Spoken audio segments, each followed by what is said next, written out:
First, new developments in the case surrounding a little boy murdered in Buffalo. There's fallout tonight for Child Protective Services in Erie County.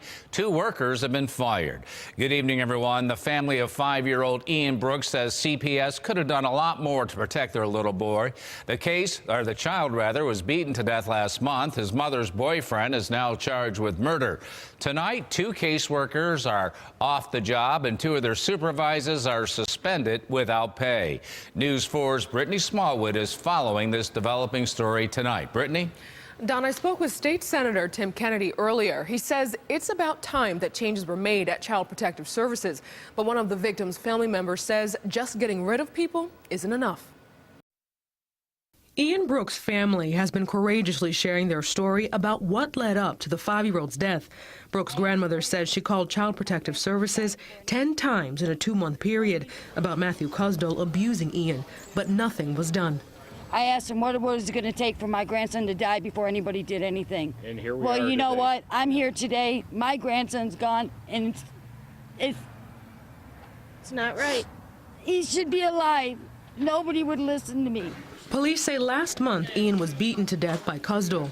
Now his death has prompted a mission to uncover the truth behind the accusations against CPS.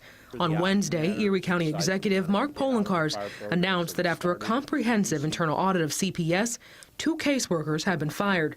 2 others have been suspended without pay.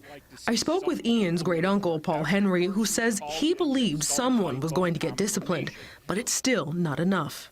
You can take out the whole department if you want and put a whole new department in, but if the process is still the same, it's going to fail.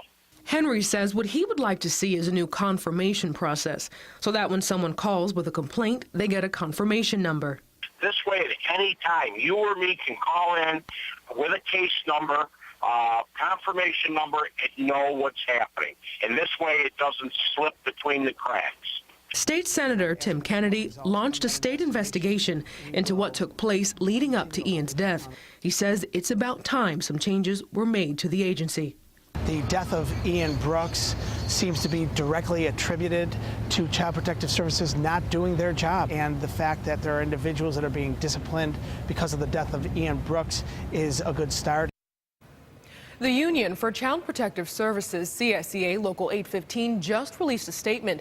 The president, Denise Zamora, says, quote, Eain's tragic death may have been prevented if staffing levels in CPS had not been cut to its current levels. Now you can see the debate on both sides now, can't you, after the union statement. Now, these 2 supervisors who have been suspended without pay, how long are they gone for? So far, authorities have not released when the employees will be back to work, but we do know that they were officially suspended without pay as of yesterday, October 8th. All right, thank you, Brittany.